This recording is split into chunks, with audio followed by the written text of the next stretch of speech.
Hello student, welcome to my YouTube channel जिसमें हम पढ़ रहे हैं जनवरी 2023 के मंथली करंट अफेयर को।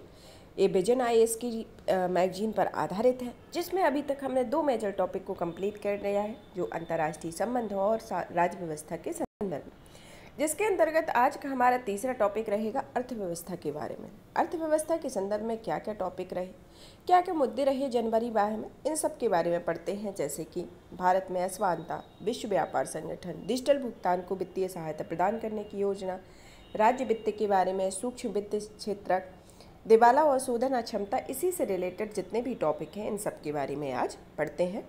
चलिए तो स्टार्ट करते हैं और पढ़ते हैं कि भारतीय अर्थव्यवस्था के संदर्भ में जनवरी माह में क्या क्या समसामयिक घटनाएं रहीं, उन सब के बारे में विस्तृत पर चर्चा करते हैं, जो एग्ज़ाम के पॉइंट ऑफ व्यू से काफ़ी इम्पोर्टेंट होता है। इन सब के बारे में पढ़ते हैं।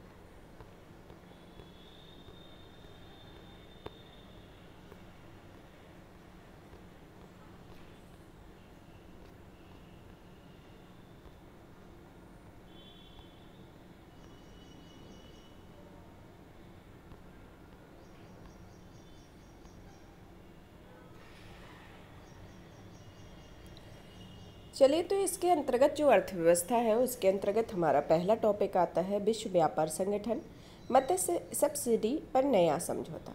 इसके संदर्भ में सबसे पहले तो देखते हैं कि विश्व व्यापार संगठन है क्या, विश्व व्यापार संगठन के कितने सदस्य देश हैं, उसके संदर्भ में एक ओवरव्यू ले लेते हैं। जैसे विश्व व्यापार संगठन का मुख्यालय जेनेवा में है।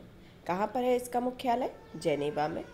फिर इसके बाद इसके ये विशेषताएं क्या है कि यह एकमात्र ऐसा वैश्विक संगठन है जो राष्ट्रों के बीच व्यापार नियमों से संबंधित होता है।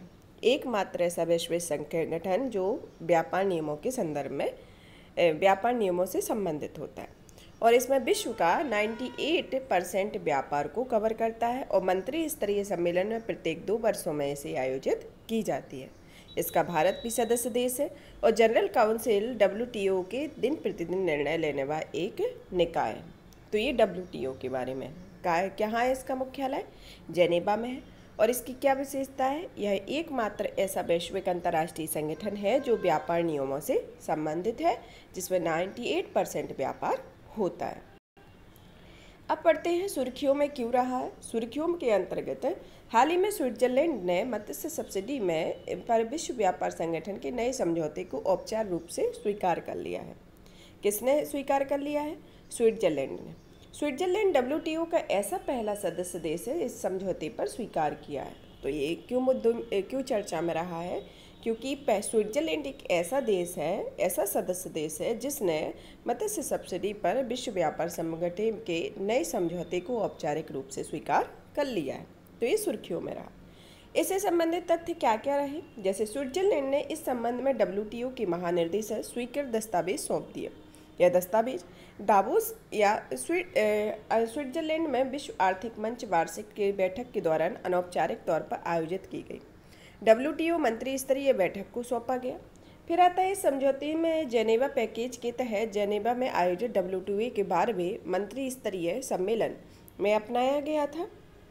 हालांकि इससे समझौते को प्रभावी बनाने के लिए WTO में 2/3 सदस्यों को स्वीकृति जरूरी थी। तो इसमें 2/3 सदस्यों को स्वीकृति जरूरी थी। WTO के अंतर्गत मत्स्य सब्सिडी में नए समझौते के बारे में, जैसे क्या क्या इस समझौते के बारे में क्या क्या समझौते हुए, जिसके अंतर्गत पहला आता है कि अवैध, असूचित और अनियमित ये मत्स्य में योगदान करने वाली सब्सिडी पर प्रतिबंध, जो अनुच्छेद 3 के अंतर्गत है। दूसरा आता है अत्यधिक दोहन कर लिए गए मत्स्य भंडार वाले क्षेत्र में मत्स्य और मत्स्य संबंधी गतिविधियों के लिए सब्सिडी पर प्रतिबंध, अनुच्छेद 4 के अंतर्गत।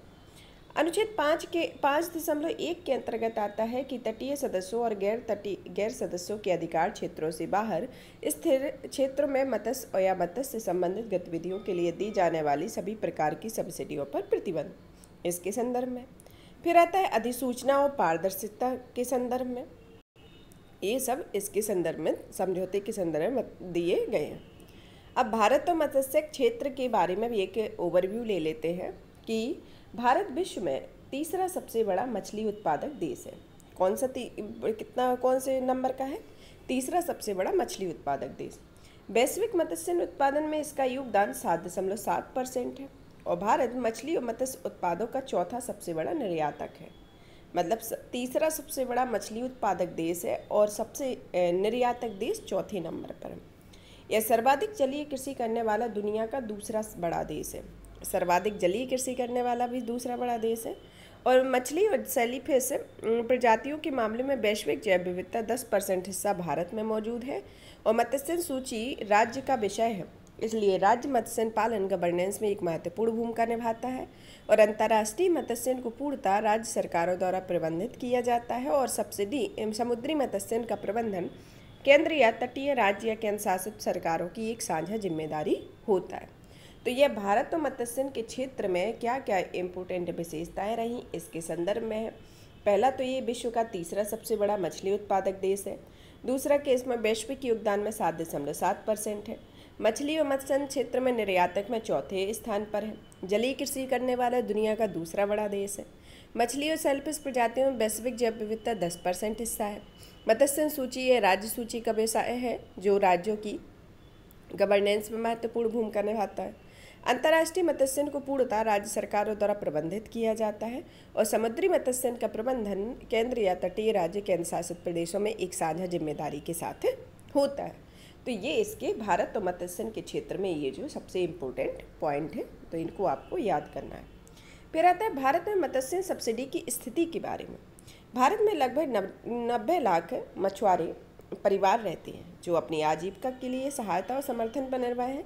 भारत में प्रति मछुआरा परिवार को वार्षिक रूप से केवल $15 की सब्सिडी दी जाती है और देश में मत्स्य क्षेत्र में विकसित करने वाली नीली क्रांति योजना, मत्स्यिकी और जल क्रांति, कृषि अवसंरचना विकास निधि, मत्स्य प्रधानमंत्री मत्स्य संपदा योजना, किसान क्रेडिट कार्ड योजना आदि योजनाएं लागू की गई हैं। तो ये इसके संदर्भ में। फिर मत्स्य सब्सिडी पर भारत का पक्ष क्या है इसके संदर्भ में भी देख लेते हैं। जैसे भारत का कहना है कि WTO एक ऐसे सदस्य देशों में है जिन्होंने अतीत में भारी सब्सिडी प्रदान की है और बड़े पैमाने पर औद्योगिक स्तर पर मत्स्य में लगे हुए हैं, उन पर सब्सिडियों को प्रतिबंधित करने का दायित्व अधिक होना चाहिए। यह तर्क प्रदूषक द्वारा भुगतान के सिद्धांत तो साझा लेकिन विभेदित उत्तरदायित्व के सिद्धांत पर आधारित है। फिर आता है कि यह मांग करनी चाहिए कि विकासशील देशों में उनके EEZ और EOCOF over capacity and over fishing सब्सिडियों को समाप्त करने के लिए 25 वर्ष के संक्रमण अवधि दी जानी चाहिए और बड़े उद्योगों में विकसित देशों द्वारा गैर विशिष्ट ईंधन सब्सिडियों के रूप में दी जाने वाली सब्सिडी के रूप में विनियामक लागू किया जाना चाहिए। और ज्ञातव्य है कि गैर विशिष्ट ईंधन सब्सिडी कुल मत्स्य सब्सिडी का 22% हिस्सा है, 22% है। तो इसके संदर्भ में है कि भारत का पक्ष क्या है।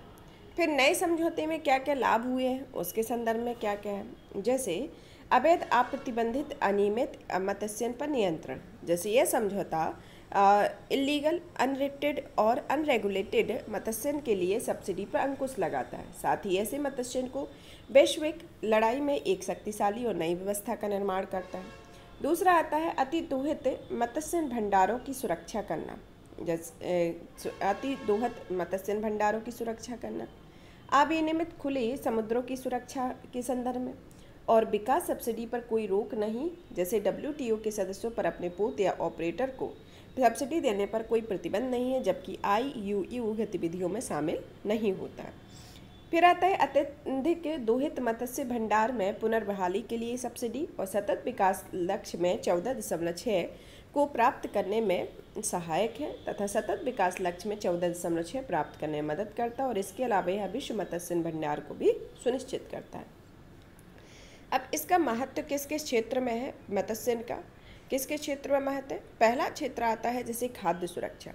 खाद्य सुरक्षा के क्षेत्र में यह विशेष रूप से ग्रामीण क्षेत्रों में आवश्यक खाद्य और पोषण संसाधनों के प्रदान करता है और वैश्विक स्तर पर अंतर्राष्ट्रीय मत्स्य में 90% से अधिक मानव उपभोग में इसमें इस्तेमाल किया जाता है और इसमें सूक्ष्म पोषक तत्व प्राप्त होते हैं। फिर आता है अर्थव्यवस्था के संदर्भ में। यह मत्स्य क्षेत्र लाखों लोगों को आजीविका प्रदान करता है और यह क्षेत्र मनोरंजन से संबंधित मत्स्य और पर्यटन गतिविधियों में जरिए मजबूती आर्थिक गुणक प्रभाव उत्पन्न करता है। फिर आता है पर्यावरण के संदर्भ में। पर्यावरण के संदर्भ में अंतर्राष्ट्रीय मत्स्य सब्सिडी पारिस्थितिकी आकार प्रणाली और परिवर्तन के संकेतक के रूप में कार्य करती है। फिर आता है सामाजिक तत्व। सामाजिक तत्व में यह सामाजिक सुरक्षा जाल के रूप में कार्य करती है और यह व्यक्तियों को उनकी शारीरिक और मनोवैज्ञानिक आवश्यकताओं को पूरा करने के लिए उनकी आवश्यकताओं की देखरेख करने हेतु सशक्त बनाने का अवसर प्रदान करती है।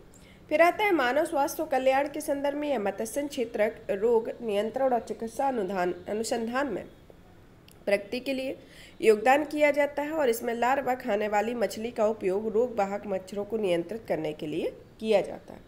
तो यह मत्स्य के क्षेत्र में है। कौन कौन से क्षेत्र? खाद्य सुरक्षा, अर्थव्यवस्था, पर्यावरण, सामाजिक महत्व, मानव स्वास्थ्य और कल्याण के संदर्भ में ये इसके संदर्भ में। इसको निष्कर्ष के रूप में देखते हैं कि यह विकासशील देशों में कम आय वाले मछुआरों की दीर्घकालिक संधारणीय समृद्धि और समृद्धि के हेतु नीतियों के क्रियान्वयन के लिए कुछ समय लग सकता है और ऐसे में 25 साल के संक्रमण अवधि की संदर्भ में सहमति जाहिर करना महत्वपूर्ण हो जाता है। कम आय तथा कम संसाधन या आजीविका मत्स्य के लिए विनिमय छूट से विशेष उन राष्ट्रों के लिए महत्वपूर्ण है जो EEZ अर्थात 200 नॉटिकल मील की दूरी में मत्स्य गतिविधियों में शामिल नहीं है और इन सुवेद्य समुदायों को सामाजिक आर्थिक सुरक्षा प्रदान करने के लिए एक छूट प्रदान जरूरी है। तो इसके संदर्भ में यह निष्कर्ष है जो मत्स्य सब्सिडी के बारे में बताया गया और भारत में क्या इसका इम्पोर्टेंस है, इन सब के बारे में कुछ पॉइंट बताए गए। अब दूसरा टॉपिक आता है भारत में असमानता के संदर्भ में सुर्खियों में क्यों रहा। हाल ही में ऑक्सफैम इंडिया ने cervical of the richest the India story नामक रिपोर्ट जारी की है। इस रिपोर्ट में बाद में प्रकाश डाला गया है कि भारत न केवल दुनिया का सबसे तेजी से बढ़ती अर्थव्यवस्थाओं में से एक है बल्कि सर्वाधिक असमानता वाले देशों में से एक है। इसके अंतर्गत असमानता के बारे में असमानता का अर्थ समान न होने की स्थिति होती है संयुक्त राष्ट्र के अनुसार और इसे विशेष रूप से दर्जे अधिकारों और अवसरों में समानता का न होना असमानता कहलाता है। विकास के सिद्धांत के आधार पर विकास का सिद्धांत काफ़ी हद तक जीवन स्तर में असमानताओं से संबंधित रहा है जैसे आय, संपत्ति, शिक्षा, स्वास्थ्य और पोषण में असमानताएं होती हैं। इसके दो दृष्टिकोण है। पहला तो ये अवसरों की असमानता जैसे रोजगारों या शिक्षा तक असमान पहुँच, तो और दूसरा आता है परिणामों की असमानता जो मानव कल्याण के लिए कई भौतिक आयाम जैसे आय का स्तर, शैक्षिक प्राप्ति और स्वास्थ्य की स्थिति आदि होता है। इसके संदर्भ में रिपोर्ट के मुख्य निष्कर्ष के रूप में देखते हैं। पहला क्षेत्र आता है मुद्रास्फीति और असमानता, दूसरा क्षेत्र आता है धन और असमानता संबंधी असमानता, तीसरा आता है लैंगिक असमानता और चौथा आता है अन्य निष्कर्ष। मुद्रास्फीति और असमानता के संदर्भ में आता है कि उच्च खाद्य मुद्रास्फीति 1% बढ़ोतरी पर अल्प पोषण में 0.5% की वृद्धि और शिशु बाल मृत्यु दर में 0.3% की वृद्धि होती है। फिर आता है धन संबंधी असमानता के संदर्भ में कि भारत में सबसे धनी 1% लोगों के पास अब देश में कुल संपत्ति का 40% से अधिक हिस्सा है और इसके विपरीत देश की आधी आबादी के पास 3% संपत्ति है। फिर तीसरा आता है लैंगिक असमानता के अंतर्गत वेतन वाले रोजगार में लगभग 60% पुरुषों की तुलना में केवल 19% महिलाएं ही नियमित वेतनभोगी रोजगार में। और अन्य निष्कर्ष में आता है कि GST तथा ईंधन के करों की अप्रत्यक्ष प्रकृति असमानता को बढ़ाती है और यह अधिक हाशिए पर स्थित लोगों को सर्वाधिक बोझ डालती है। इसके संदर्भ में ऑक्सफैम रिपोर्ट की सिफारिशों के संदर्भ में आता है कि इसे सबसे पहले 1% लोगों की संपत्ति को कर आरोपित करना चाहिए, दूसरा आता है गरीबी और वंचितों पर कर का बोझ कम होना चाहिए और तीसरा आता है स्वास्थ्य और शिक्षा जैसी लोक सेवाओं तक पहुंच में सुधार करना चाहिए और चौथा आता है कि श्रमिकों में सामाजिक सुरक्षा जाल और सौदेबाजी की शक्ति को मजबूत करना चाहिए। इसके संदर्भ में दिया गया। फिर आता है आय की असमानता के बारे में पढ़ते हैं कि आय की असमानता क्या है। आय की असमानता परिणामों की असमानता में सबसे व्यापक रूप से मापने का एक तरीका होता है। इसके लिए आमतौर पर गिनी गुणांक का उपयोग किया जाता है जिसमें लॉरेंज वक्र के द्वारा समाज के अलग अलग समूह में आय और अवसरों की असमानता को प्रदर्शित किया जाता है और किसी गिनी गुणांक के माध्यम से आय की असमानता को स्तर को मापा जाता है और गिनी गुणांक असमानता का एक मापक है और इसमें जीरो रेटिंग के समग्र असमानता को दर्शाती है जिसमें हर किसी का हिस्सा असमान है और एक का अर्थ एक या कभी कभी 100 की रेटिंग का अर्थ होता है कि एक व्यक्ति के पास सब कुछ है। इसके संदर्भ में है तो ये जो ग्रीन गुणांक है इससे रिलेटेड क्वेश्चन आते हैं हमेशा और लॉरेंज वक्र के संदर्भ में भी हमेशा क्वेश्चन पूछे जाते हैं कि गिनी गुणांक कौन सी असमानता को मापता है, लॉरेंज वक्र कौन सी असमानता को नापता है। इन सब के संदर्भ में ज़्यादातर क्वेश्चन पूछे जाते हैं इकोनॉमी और UPSC के साथ साथ हर एक एग्जाम में। आर्थिक असमानता की निरंतरता का प्रभाव के संदर्भ में क्या निरंतरता का प्रभाव रहा है? पहला आता है सामाजिक ध्रुवीकरण में वृद्धि के संदर्भ में। असमानता गरीबी उन्मूलन की प्रक्रिया को बाधित करती है और सामाजिक गतिशीलता को कम करती है। भारतीय समाज धर्म, क्षेत्र, जेंडर एवं जाति के आधार पर पहले से बटा हुआ है। आर्थिक असमानता सामाजिक विभाजन को बढ़ावा देने वाला एक अन्य कारक बन जाती है। दूसरा आता है सामाजिक न्याय में बाधा, जैसे गुणवत्तापूर्ण स्वास्थ्य और शैक्षणिक सुविधाओं की कमी के कारण कमजोर वर्गों की सुरक्षा और उनके हितों में पड़ जाते हैं। फिर आता है नीतिगत जोखिम आता है, फिर आता है आर्थिक जोखिम, फिर पर्यावरणीय जोखिम और राजनीतिक जोखिम। यह इसके अंतर्गत आते हैं कि कौन कौन से जोखिम रहे। अब आर्थिक असमानताओं को दूर करने वाली आने वाली चुनौतियां कौन कौन सी हैं? जैसे पहली चुनौती आती है ऐतिहासिक असमानता।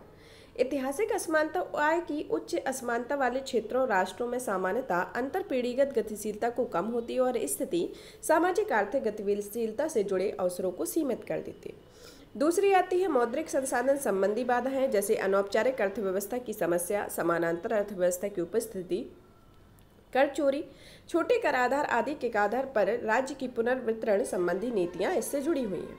फिर आता है मानव पूंजी संबंधी असमान बाधाएं, जलवायु परिवर्तन के कारण असमानता में वृद्धि इसके संदर्भ में है। और फिर आता है अनुयोजित शहरीकरण।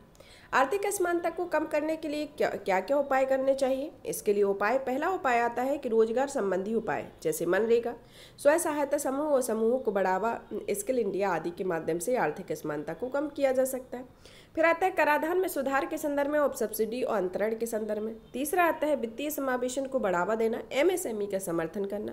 फिर चौथा आता है आयुष्मान भारत मिशन, जन धन योजना और प्रधानमंत्री आवास योजना द्वारा सामाजिक सुरक्षा के संदर्भ में आर्थिक उपायों को बताया गया। फिर इसके आगे की राय में देखते हैं कि क्या क्या हो सकती है। जैसे पहला कि सार्वभौमिक बुनियादी आय होनी चाहिए। सार्वभौमिक बुनियादी आय के अंतर्गत न्यूनतम आय की सीमा को बढ़ाना चाहिए और सार्वभौमिक बुनियादी आय की शुरुआत की जानी चाहिए। ये उपाय आय अंतराल को कम कर सकते हैं और श्रम बाजार में आय का समान वितरण सुनिश्चित करते हैं। आर्थिक सर्वेक्षण 2016 से 2017 में यूबीआई सिफारिश की गई है। अब आता है इसका शहरी रोजगार गारंटी, दूसरा उपाय रहेगा जो आगे की योजनाएं रही। तीसरा रहेगा शिक्षा तक पहुंच और शिक्षा के लिए बजटीय आवंटन को बढ़ाकर सकल घरेलू उत्पाद के 6% तक किया जाना चाहिए, जिससे अधिक नौकरियां सृजित हों। सब्सिडी को विवेकपूर्ण बनाना और उद्यमिता को बढ़ावा देना, पूर्वाग्रह और भेदभावों का मुकाबला करना। समष्टि आर्थिक नीति परिवेश असमानता को कम करने के लिए अनुकूल है और राजकोषीय और मौद्रिक नीतियाँ बेहतर समानता को प्रोत्साहित कर सकती हैं इसके संदर्भ में। अब नेक्स्ट टॉपिक आता है इसका कि डिजिटल भुगतान को वित्तीय सहायता प्रदान करने के लिए योजना। तो इसके अंतर्गत सुर्खियों में कौन सी योजना रही? डिजिटल भुगतान को बढ़ावा देने के लिए प्रदान करने वाली योजना सुर्खियों में क्यों रही? सुर्खियों में हाल ही में मंत्रिमंडल ने वित्तीय वर्ष 2022-23 की एक प्रोत्साहन योजना को मंजूरी दी है, जिसका उपयोग रुपे डेबिट कार्ड और कम मूल्य वाले भीम यूपीआई लेन देन को बढ़ावा देना होता है। योजना के मुख्य बिंदु में आता है कि इस योजना को इलेक्ट्रॉनिक एवं सूचना प्रौद्योगिकी मंत्रालय द्वारा शुरू किया गया है तथा यह अनुमोदित योजना वित्तीय परिव्यय 2600 करोड़ का है तथा बैंकों को वित्तीय प्रोत्साहन प्रदान किया जाता है तथा यह योजना यूपीआई LITE और यूपीआई 123PA को किफायती और उपयोगकर्ता अनुकूल डिजिटल समाधान के रूप में बढ़ावा देती है और यह आबादी सभी क्षेत्रों और खंडों को डिजिटल भुगतान को सक्षम करेगी। इसके संदर्भ में एक अन्य तथ्य आता है एकीकृत भुगतान इंटरफेस के बारे में, जो यूपीआई है। यूपीआई जो खासकर अभी चर्चाओं में रहा है और यूपीआई के थ्रू आप आए दिन ट्रांजैक्शन करते हैं। यूपीआई का प्रेजेंट में इम्पोर्टेंस बढ़ा हुआ है और बढ़ता ही जाएगा। यह क्या होता है? यह एक रियल टाइम भुगतान प्रणाली होती है। इसे 2016 में भारतीय राष्ट्रीय भुगतान निगम NPCI द्वारा शुरू किया गया है। इसकी प्रमुख विशेषताओं में निम्नलिखित आती है। पहले की ये है 24/7 घंटे तथा 365 दिन मोबाइल डिवाइस के माध्यम से धन का तत्काल हस्तांतरण करना है और अलग अलग बैंक खातों द्वारा पहुंचने के लिए सिंगल मोबाइल एप्लीकेशन है तथा सिंगल क्लिक 2 फैक्टर ऑथेंटिफिकेशन होता है। तो यह यूपीआई के संदर्भ में, जिसको हम फ़ोन पे, गूगल पे के माध्यम से इसका यूज करते हैं। फिर आता है भारत इंटरफेस फॉर मनी या भीम ऐप के बारे में। भीम यह बैंक से बैंक भुगतान के लिए एक एप्लीकेशन होता है और यह वर्चुअल पेमेंट एड्रेस के जरिए धन भेजने और प्राप्त करने में काम आता है। यह भीम के बारे में।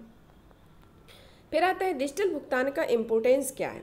डिजिटल भुगतान का पहले तो जो यूपीआई लाइट के बारे में पढ़ा हुआ है कि यूपीआई लाइट और यूपीआई 123P के बारे में पढ़ा है, जिसमें यूपीआई लाइट क्या है इसके बारे में भी पढ़ लेते हैं कि यह भारतीय राष्ट्रीय भुगतान निगम की एक यूपीआई सेवा है। यह वॉलेट जमा किए जाने वाले धन के माध्यम से रियल टाइम में कम पैसे को तीव्र भुगतान की सुविधा प्रदान करती है। इसकी खासियत है कि इसके लिए इंटरफेस कनेक्शन की आवश्यकता नहीं होती है और यूपीआई लाइट के तहत लेनदेन की ऊपरी सीमा में 200 रुपये और किसी भी समय लाइट बैलेंस की कुल सीमा 2000 रुपये है। और यूपीआई 123P के बारे में, यह एक फीचर फोन उपयोगकर्ता के लिए एक त्वरित भुगतान प्रणाली है जो उपयोगकर्ताओं को इंटरनेट के बिना यूपीआई भुगतान सेवा का उपयोग करता है। इसमें यूपीआई 123P का प्रति लेनदेन सीमा 5000 रुपये है तथा यह यूपीआई 123P एक से अधिक बैंक खातों को लिंक नहीं कर सकता है। यह सबके बारे में कि यूपीआई के बारे में हमने पढ़ा। फिर उसके बाद भीम ऐप के बारे में पढ़ा कि इसकी क्या विशेषताएं हैं, किस तरीके से वर्क करता है। फिर तीसरा यूपीआई लाइट के बारे में और यूपीआई 123P के बारे में, जो हाल ही में ये जो डिजिटल भुगतान वाले डिवाइस हैं ये चल रहे हैं। डिजिटल भुगतान का इम्पोर्टेंस क्या है, जैसे उन्नत वित्तीय समावेशन के संदर्भ में। उन्नत वित्तीय समावेशन के संदर्भ में कि डिजिटल भुगतान कहीं भी कभी भी किसी भी खाते तक पहुंच प्रदान करता है और इस तरह यह नागरिकों के लिए अपने खातों में भुगतान प्राप्त करना और अपने फ़ोन का उपयोग करके भुगतान करना आसान बनाता है। दूसरा आता है सरकारी प्रणाली की पारदर्शिता में वृद्धि के संदर्भ में कि यह पूर्व में नगद भुगतान लीकेज और घोस्ट या नकली प्राप्तकर्ताओं जैसी समस्याओं से ग्रस्त थे। वर्तमान में लाभ सीधे लक्षित लाभार्थी के खाते में स्थानांतरित किए जाते हैं और यह भुगतान के डिजिटल तरीकों में सहायता को संभव हुआ है। फिर आता है त्वरित और सुविधाजनक भुगतान के संदर्भ में, यह नकदी के विपरीत भीम यूपीआई और IMPS जैसे डिजिटल मोड का उपयोग करके लाभार्थी के खाते में पैसे को हस्तांतरित किया जा सकता है। सुरक्षित और संरक्षित के संबंध में कि यह भारत में डिजिटल भुगतान की प्रणाली को पूर्णतः सुरक्षित है क्योंकि ऐसे लेनदेन हेतु प्रमाणीकरण के लिए कई स्तर लागू किए जाते हैं। बेहतर क्रेडिट पहुंच के संदर्भ में यह नगद भुगतानों के विपरीत डिजिटल भुगतान स्वचालित रूप से उपयोगकर्ता के लिए फाइनेंशियल फुटप्रिंट स्थापित करते हैं और इससे क्रेडिट के साथ साथ औपचारिक वित्तीय सेवाओं तक पहुंच बढ़ जाती है। अब आता है भारत में डिजिटल भुगतान प्रणालियों में क्या क्या चुनौतियां आती हैं, उसके संदर्भ में पढ़ते हैं। इसके अंतर्गत पहली चुनौती आती है कि नकदी पर निर्भर अर्थव्यवस्था। यह मुख्य रूप से एक नकदी आधारित अर्थव्यवस्था होती है जो नकदी में अनामिता या बेनामी संपत्ति, लचीलापन, सुविधा और तेजी देखी जाती है। इसके अलावा नकदी बिना किसी डिफॉल्ट जोखिम के भुगतान की सुविधा प्रदान करती है, साथ ही तरलता की स्वीकार्यता को उच्च स्तर पर भी उपलब्ध कराती है। फिर दूसरा आता है बैंकों और कार्डों तक सीमित पहुंच के संदर्भ में। फिर तीसरा आता है डिजिटल साक्षरता का अभाव। डिजिटल साक्षरता का अभाव राष्ट्रीय वित्तीय केंद्र के अनुसार केवल 27% भारतीय वित्तीय रूप से साक्षर हैं। और नेक्स्ट आता है कि साइबर धोखाधड़ी और निजता संबंधी जोखिम। फिर आता है लागत और कनेक्टिविटी के संदर्भ में, इसमें डिजिटल भुगतान की लागत कभी भी उपयोगकर्ता के लिए नकदी की तुलना में डिजिटल भुगतान को अपनाने में बाधक बन जाती है। उपयोगकर्ता मानते हैं कि इसकी वजह से नकदी का इस्तेमाल करना निःशुल्क होता है। भारत में डिजिटल पेमेंट की वर्तमान स्थिति के संदर्भ में, जैसे घातांकीय वृद्धि, चलन में नकदी, यूपीआई का प्रभुत्व और नकदी पर निर्भरता अभी भी बहुत अधिक है।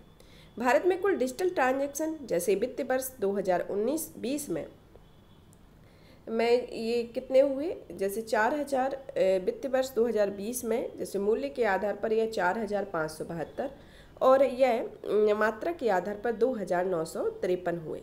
और इसी तरह 2020-21-22 में यह 3121 तक पहुंच गए और जो मूल्य के आधार पर थे वह 840 के अंतर्गत पहुंच गए।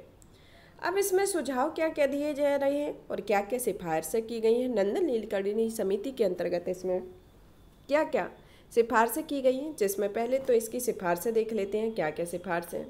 पहले तो ये कि डिजिटल भुगतान के लिए पॉइंट ऑफ सेल उपकरणों से आयात शुल्क हटाना और तत्काल भुगतान सेवा पर GST को खत्म करना चाहिए और सरकारी विभागों को यह सुनिश्चित करना चाहिए कि सभी भुगतान डिजिटल रूप से तरीके से किए जाएं और विशेष रूप से स्थानीय भाषा में एक समर्पित शिकायत निवारण तंत्र होना चाहिए और वित्तीय संस्थानों का विश्लेषण करने और कमियों का पहचान करने के लिए राज्य स्तर पर एक डिजिटल भुगतान उप समिति का गठन किया जाना चाहिए। यह डिजिटल भुगतान के संदर्भ में नंदन की नीलकर्णी समिति की सिफारिश के आधार पर कहा गया। अब इसके जो सुझाव दिए गए, इसके सुझाव के संदर्भ में दिया गया कि एक डिजिटल कनेक्टिविटी होना चाहिए जो पर्याप्त बैंडविड्थ के साथ उपलब्ध करवाए तथा इसकी कीमत भी कम हो। फिर आता है साइबर सुरक्षा भी होनी चाहिए, साइबर सुरक्षा के संदर्भ में जागरूक बनाना चाहिए। फिर उसके ये सब आते हैं। और डिजिटल साक्षरता, डिजिटल भुगतान अभियान जैसे अलग अलग पहलों के माध्यम से डिजिटल लेन देन के लिए एक सक्रिय माहौल का निर्माण किया जाना चाहिए। अब आता है निष्कर्ष। निष्कर्ष ऐतिहासिक रूप से देश की एक बड़ी आबादी एक व्यक्तिगत बैंक खाते और औपचारिक ऋण तक पहुंच प्राप्त नहीं होती। आज भी नकदी का बोलबाला, लेकिन इसे अब तक भुगतान के बजाय आर्थिक परिसंपत्ति के रूप में भंडार करने के लिए सबसे ज़्यादा देखी जा रही है। और दूसरी ओर गति और सुविधा और प्रतिस्पर्धा डिजिटल भुगतान के लिए उम्मीद से भविष्य के लिए आकार दे रहे हैं। इसके संदर्भ में अब आता है राज्य वित्त के संदर्भ में सुर्खियों में क्यों रहा है। आरबीआई राज्य वित्त 2022-23 में बजट का अध्ययन शीर्षक से अपना वार्षिक रिपोर्ट जारी की हुई है। इसकी थीम है कि भारत में पूंजी निर्माण राज्यों की भूमिकाओं के संदर्भ में। भारत में राज्य वित्त के बारे में सबसे पहले पढ़ते हैं कि राज्य वित्त है क्या। भारतीय संविधान शासन के लिए संघीय आधार प्रदान करती है। यह 7वीं अनुसूची में केंद्र और राज्य संसाधनों के राज्यों के बीच वित्तीय संसाधनों का कार्यों को आवंटित करती है।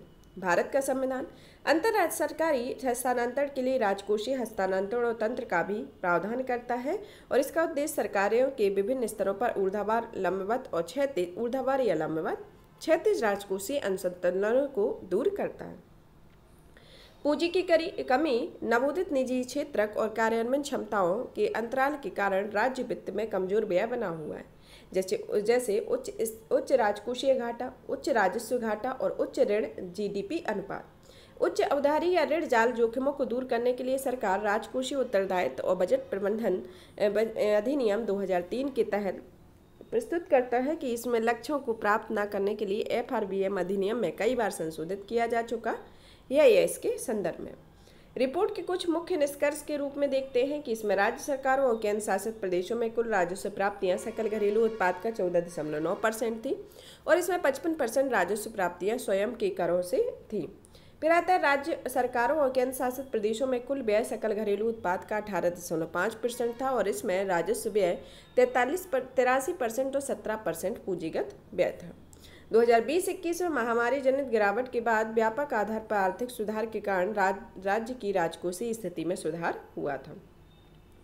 फिर 2022-23 के बजटीय अनुमानों के आधार पर उच्च संग्रहण के आधार पर राज्यों में राजकोषीय घाटा 2020-21 के स्तर से घटकर 3.4% तक हो गया है तथा यह सकल राजकोषीय घाटा के मतलब क्या होता है। इसमें कुल व्यय और राजस्व प्राप्तियां प्लस गैर ऋण सृजित पूंजीगत प्राप्तियां होती हैं।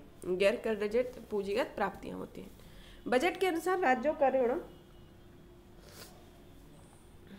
2020-21 में जीडीपी में 31.1% से घटकर 2022-23 में जीडीपी में 29.5% हो गया और इसमें सुधार हुआ है, लेकिन अभी भी एफआरबीएम की समीक्षा के अंतर्गत यह 20% स्तर से अधिक है। 2021-22 में 31.7% से मजबूती के साथ यह 2022-23 में राज्यों को बजटीय पूंजी परिव्यय अपेक्षाकृत 38% अधिक रहा है तथा यह अनुमान है कि राज्यों की पूंजी का परिव्यय अनुपात 2021-22 के लिए से में 2.3 से बढ़कर 2022-23 में 2.9 हो जाएगा।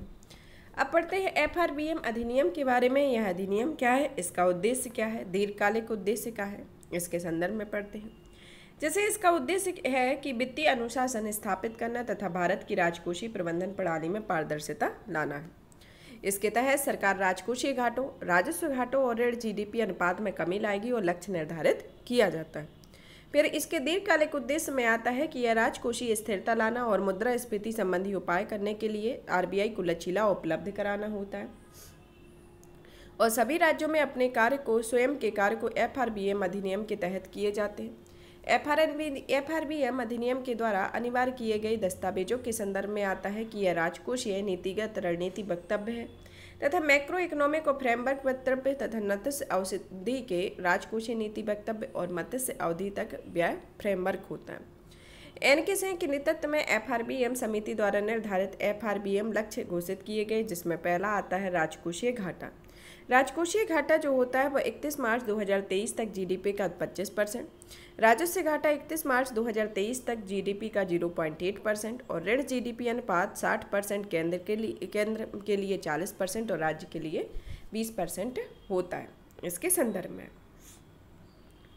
अब आता है मजबूत राज्य वित्त का महत्व, जैसे समृद्धि प्राप्त करना, निवेशक को आकर्षित करना। फिर आता है रोजगार सृजित करना, और यह अवसंरचना, अनुसंधान एवं विकास, स्वास्थ्य, शिक्षा और अन्य सामाजिक सेवाओं पर फोकस के साथ साथ सतत विकास लक्ष्यों की प्राप्ति हेतु मदद करना भी होता है, तथा इसको स्थानीय मुद्दों के साथ निकटता के लिए इसे राज्य सूची में रखा गया है। इसके संदर्भ में राज्य में राजकोषीय स्वास्थ्य के सुधार के लिए हालिया पहले कुछ की गई हैं, उन पहलों को आप याद कर सकते हैं जो एग्जाम में पूछी जाती हैं कि किस राज्यों में कौन सी पहलें किस पहल के तहत चलाई जा रही हैं। जिसके अंतर्गत पहली पहल आती है पूंजी निवेश हेतु राज्यों को विशेष सहायता के लिए योजना।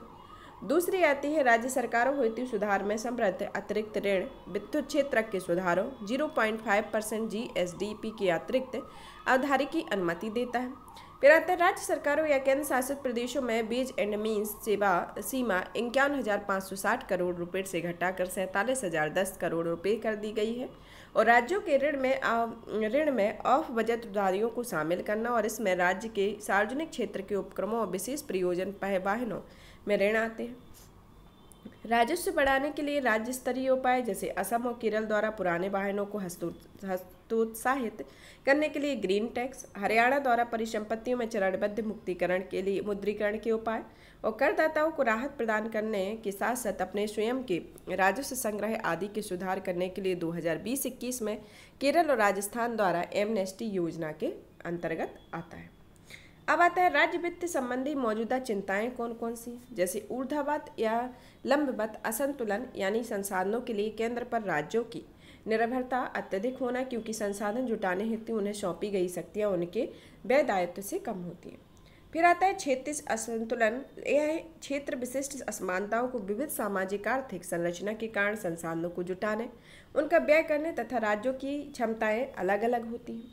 लोक लोभावन राजकोषीय उपाय, जैसे कि कुछ करों और राज्य विशिष्ट व्यय योजनाओं को लागू न करना इसमें शामिल होता है।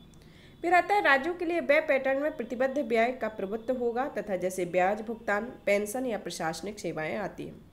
इसे उदाहरण के लिए कुछ राज्यों में पेंशन कर राज्यों के अपने राजस्व के मुकाबले में उच्च प्रतिशत होना, और कुछ राज्य पुरानी पेंशन योजना को अपना सकते हैं, और यह उपराष्ट्रीय राजकोषीय क्षतिज पर एक बड़ा जोखिम होता है। केंद्र प्रायोजित योजनाओं के कारण राज्यों की व्यय नीतियों को केंद्र का प्रभाव बना रहता है, तथा यह गलत पूर्वानुमान तथा उच्च प्रशासनिक लागतों में नवाचार की कमी, आर्थिक उतार चढ़ाव जैसे मुद्दों के कारण राज्यों के अपने राजस्व में सपाट और मामूली वृद्धि हुई है। इसके संदर्भ में अब आगे की राह में क्या क्या इसमें दिया गया है कि यह वैश्विक मंदी, उच्च मुद्रास्फीति, जॉब लॉसेज आदि सबके बढ़ते खतरे राज्य वित्त में बढ़ते सुधारों में आवश्यकता को रेखांकित करते हैं। इससे राज्यों के वित्त में लगातार सुधार किया जा सकेगा और दीर्घकालिक लक्ष्यों को प्राप्त किया जाएगा। इसके संदर्भ में वित्तीय सुधार 15वें वित्त आयोग में एफआरबीएम समीक्षा समिति की सिफारिश के आधार पर एफआरबीएम अधिनियम बड़े बदलावों की आवश्यकता है। इससे अधिक पारदर्शिता और ऋण संबंधी संधारणीयता लाई जा सकेगी, और 15वें वित्त आयोग ने अलग अलग अवधियों में राज्यों के लिए राजकोषीय घाटे की निम्नलिखित सीमाओं की सिफारिश की है। इसमें 2021-22 में 4%, 2022-23 में 3.5% और 2023-24 में के दौरान 3% किया गया। एफआरबीएम समीक्षा समिति की निम्नलिखित सिफारिशें हैं, जिसके अंतर्गत पहली आती है कि भारत में एफआरबीएम की जगह ऋण प्रबंधन और राजकोषीय उत्तरदायित्व को लाया जाना चाहिए, और इसके तहत राजकोषीय नीति के लिए मध्यम अवधि के एंकर के रूप में सार्वजनिक ऋण जीडीपी अनुपात का प्रयोग किया जाना चाहिए। दूसरी आती है बहुवर्षीय पूर्वानुमान तैयार करना, राजकोषीय कार्यनीति में परिवर्तन की सिफारिश करने के लिए राजकोषीय परिषद का गठन किया जाना चाहिए। तीसरा आता है पारदर्शिता और पूर्वानुमान आदि के लिए नियम आधारित नीतिगत फ्रेमवर्क तैयार किया जाना चाहिए, और इससे पहले यह तय होना चाहिए कि लक्ष्य से विचलन के लिए कौन से आधार स्वीकार्य होंगे। फिर आता है राजकोषीय सुधार के संदर्भ में फिर आता है राजकोषीय सुधार से संस्थागत सुधार, व्यय संबंधी सुधार और इसके अन्य उपाय में आते हैं जैसे ईज ऑफ डूइंग बिजनेस को जारी रखना चाहिए ताकि निजी क्षेत्रों के लिए अनुकूल परिवेश तैयार किया जा सके और यह निजी क्षेत्र को निवेश करने तथा इस दिशा में निवेश उन्मुख प्रयासों को बनाए रखने में मदद करेगा। इसके संदर्भ में अब आता है सूक्ष्म वित्त क्षेत्र के बारे में। सुर्खियों में क्यों रहा है? सुर्खियों में सबसे पहले तो भारत में सूक्ष्म वित्त क्षेत्र के बारे में इनकी स्थिति देख लेते हैं। जैसे बाजार हिस्सेदारी जो सितंबर 2022 में रही, इसमें बैंक में जैसे 40.99% जो सर्वाधिक रही। फिर आता है NBFC MFI में 23.80%, SEB में 18.73% और NBFC में यह 8.71%। इसमें प्रचलित मानदंड में जैसे अंतरित रणनीति में SHG और JLG के संदर्भ में बताया गया है, जिसमें बचत बढ़ाने पर बहुत अधिक ध्यान देना, ऋण लाभ को विस्तार पर विशेष ध्यान देना, इसकी विस्तारशीलता के बारे में बताया गया है, समूह के औसत आकार में संबंधित गैर निष्पादित परिसंपत्तियों के बारे में बताया गया और भविष्य की संभावनाओं के बारे में बताया गया है। अब इसका विनियामकीय ढांचा कैसा है? विनियामकीय ढांचा में भारतीय रिजर्व बैंक और बैंकों, NBFC और SFB के लिए मुख्य विनियामक संस्था है। यह विनियामक ढांचा के संदर्भ में। इसमें मालेगांव समिति की सिफारिशों के आधार पर RBI ने NBFC MFI के लिए एक व्यापक विनियामक ढांचा पेश किया है और इसके अलावा RBI ने इम्पैक्ट फाइनेंशियल इंस्टीट्यूट के एक संघ ऐसा धन और MFI के 100 विनियामक संगठन के रूप में मान्यता दी है और सेबी सूचीबद्ध MFI का निगरानी कर सकता है और सूक्ष्म ऋणबद्ध को विनियमित करने के लिए कुछ राज्यों के लिए कानून भी है। अब MFI से संबंधित सरकार द्वारा पहले कौन कौन सी की गई है? पहली पहल आती है India micro finance equity fund, दूसरी आती है micro units development and refinancing agency और तीसरी आती है ई शक्ति परियोजना जो HFSHG का विश्लेषण करने तथा एक समर्पित वेबसाइट पर एक वित्तीय और गैर वित्तीय जानकारी अपलोड करने के लिए शुरू की गई है। फिर आता है स्वयं सहायता समूह और संयुक्त देयता ज्वाइंट लायबिलिटी ग्रुप या JLG के दो प्रमुख ऋण वितरण मॉडल होते हैं। इनका भारत में अधिकांश MFI द्वारा उपयोग किया जाता है और अन्य प्रमुख माध्यम SCB, लघु वित्त बैंक और RRB के सहित NBFC के रूप में पंजीकृत MFI होते हैं। सूक्ष्म वित्त क्षेत्र को विनियमित करने के लिए सांविधिक ढांचे के रूप में सूक्ष्म वित्त संस्थान विधेयक 2012 को पारित अभी तक स्थायी समिति में लंबित है और यह विधेयक मालेगांव समिति की सिफारिश के पर लाया गया था। अब यह सुर्खियों में क्यों रहा है? जैसे सुर्खियों में इसका होने का रीजन है कि यह प्राइस वाटर हाउस कूपर्स और association of micro finance institute of India के एक संयुक्त अध्ययन ने भारत की आर्थिक वृद्धि में सूक्ष्म वित्तीय संस्थानों की अग्रणी भूमिका पर प्रकाश डाला है। किस किस इंस्टीट्यूट ने? प्राइस वाटर हाउस कूपर्स और association of micro finance institute of India के संयुक्त तत्वाधान में। अब यह इसके क्या क्या इम्पोर्टेंस है इसके बारे में भारत के सूक्ष्म वित्त क्षेत्र में और MFI के बारे में पढ़ते हैं। फिर इसके इम्पोर्टेंस क्या है MFI के, इसके बारे में पढ़ते हैं। जैसे भारत का सूक्ष्म वित्त क्षेत्र और MFI यह एक सूक्ष्म क्षेत्र वित्तीय सेवा का एक पहलू है और इसके तहत गरीबों, निम्न आय वाले परिवारों को लघु ऋण और तथा अन्य वित्तीय सेवाएं प्रदान की जाती हैं। समाज के इस वर्ग को मिशिंग मिडिल के नाम से भी जाना जाता है। ऐसा इसलिए क्योंकि संपार्श्विक की मांग के आधार कारण औपचारिक ऋण पर इस वर्ग की पहुंच नहीं है। इसके इम्पोर्टेंस के बारे में आता है कि यह आर्थिक पिरामिड के निचले भाग में रहने वाले 6 करोड़ से अधिक उधारकर्ताओं में संपार्श्विक मुक्त ऋण प्रदान करने के लिए समावेशी विकास को बढ़ावा देता है। अल्पावधिक ऋणों के माध्यम से आय सृजित गतिविधियों पर समर्थन करे, गरीबी को दूर करने में मदद करते हैं और ये महिला सशक्तिकरण को बढ़ावा देते हैं क्योंकि सूक्ष्म वित्त सुविधाओं की अधिकांश उपयोगकर्ता महिलाएं होती हैं और MFI सामाजिक असमानता को बढ़ावा देने के लिए है, जैसा कि निम्नलिखित गतिविधियों में इनकी सक्रिय भागीदारी रही है। और नोबेल पुरस्कार, इसके संदर्भ में नोबेल पुरस्कार विजेता मोहम्मद यूनुस को आधुनिक सूक्ष्म वित्त संस्थानों की आधारशिला रखने का श्रेय दिया जाता है और उन्होंने 1976 में बांग्लादेश में ग्रामीण बैंक की स्थापना कर MFI की आधारशिला रखी थी। अब इसके संदर्भ में एमएफआई क्षेत्र के संदर्भ में क्या क्या चुनौतियां रही हैं, जिसके अंतर्गत आती है पहली चुनौतियां विनियामकीय ढांचे के संदर्भ में। विनियामकीय के संदर्भ में आरबीआई द्वारा विनियमित संस्थाओं को छोड़कर अन्य एमएफआई पर बहुत कम और कोई विनिमय नहीं है। उपभोक्ताओं की जमा राशि के लिए बीमा की कोई सुविधा नहीं है। अत्यधिक दरें वसूल कर बाजार प्रभुत्व का दुरुपयोग किया जाता है और रणनीतिक और ऋण संबंधी जोखिम विद्यमान होते हैं। फिर आता है ऋण या उधारकर्ता संबंधी के संदर्भ में औपचारिक क्रेडिट हिस्ट्री का अभाव, जमानत की अनुपलब्धता, ग्राहक खोजने में बहुत अधिक समय और श्रम लागत और कम वित्तीय साक्षरता के संदर्भ में। कामकाज या परिचालन संबंधी के संदर्भ में फिर आता है तकनीकी के संदर्भ में और वित्तीय क्षेत्र में एमएफआई की कम लागत वाली फंडिंग तक पहुंच होनी चाहिए, उच्च ब्याज दरें होनी चाहिए, ऋण के लिए वाणिज्यिक बैंकों की निर्भरता होनी चाहिए, एमएफआई का अत्यधिक खर्च होना चाहिए और कुछ एमएफआई द्वारा लाभार्जन का दृष्टिकोण आदि इसके अंतर्गत होता है। अब आता है इसके आगे की राह में आता है कि संधारणीय विकास हासिल करने के लिए सरकार, नियामकों, उद्योगों आदि को भविष्य हेतु निम्नलिखित उपाय करने चाहिए, जैसे कि अंतर्निहित विनियामक अंतराल को पाटने का प्रयास करना चाहिए और यह सामान्य परिभाषाओं के लिए एक आवश्यक वैधानिक विनियामकीय ढांचे तथा एक मानकीकृत ऋण जोखिम प्रबंधन और नियंत्रण मॉडल के माध्यम से किया जाता है। निवेश के नए स्रोतों को खोलना इसमें विशेष रूप से छोटे एमएफआई के लिए किया जाना चाहिए और अपने ऋण वित्त पोषण का अधिकांश हिस्सा अन्य वित्तीय संस्थानों से प्राप्त होना चाहिए। कॉरपोरेट के साथ बाह्य साझेदारी का निर्माण, प्रभावी निवेश और पूंजी सृजन के नए विश्वसनीय व्यापार मॉडल की खोज में इसकी मदद मिल जाती है। मजबूत निगरानी तंत्र के माध्यम से एक मजबूत माइक्रो लैंडिंग लैंडस्केप का निर्माण किया जाना चाहिए, अर्थात यह सभी मौजूदा एनजीओ एनएफआई को एक अनिवार्य पंजीकरण सुनिश्चित करना, पूंजी पर्याप्तता और तथा प्रोविजनिंग और विवेकपूर्ण लेखा मानदंड निर्धारित करना, लेखा परीक्षकों की भूमिका एमएफआई के परिवीक्षण को स्पष्ट करना, अंतर एजेंसी समन्वय को बढ़ावा देना इसके संदर्भ में।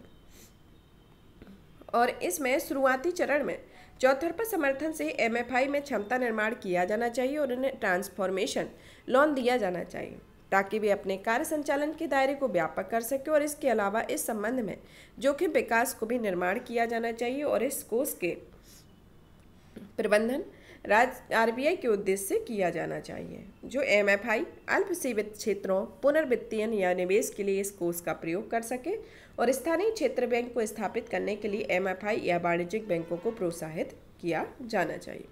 तो इसके संदर्भ में है। अब आता है दिवाला और शोधन अक्षमता संहिता के बारे में। यह अक्षमता सुर्खियों में क्यों है? कॉरपोरेट मामले के मंत्रालय ने आईबीसी में प्रस्तावित संशोधनों को सार्वजनिक टिप्पणियों को लिए एक जारी की है। ऐसा IBC insolvency and bankruptcy code की कार्यप्रणाली के मजबूत करने के उद्देश्य से किया गया। इसकी विशेषताओं के बारे में, इसके अंतर्गत पहली विशेषता आती है कि आईबीसी कॉरपोरेट व्यक्तियों, साझेदारी फर्मों और व्यक्तियों के दिवालियेपन से संबंधित मुद्दों के समाधान हेतु समयबद्ध बाजार तंत्र के लिए भारत का एक व्यापक कानून है और इसे 2016 में लागू किया गया। फिर आता है यह दिवाला और दिवालियेपन से एकल कानून का निर्माण करती है और इसका उद्देश्य एक मजबूत, आधुनिक तथा परिष्कृत दिवाला ढांचे का विकास करना है। आईबीसी के अंतर्गत 4 स्तंभ दिए गए हैं, जिसमें 4 स्तंभों में पहला आता है इंसॉल्वेंसी प्रोविजनल, दूसरा आता है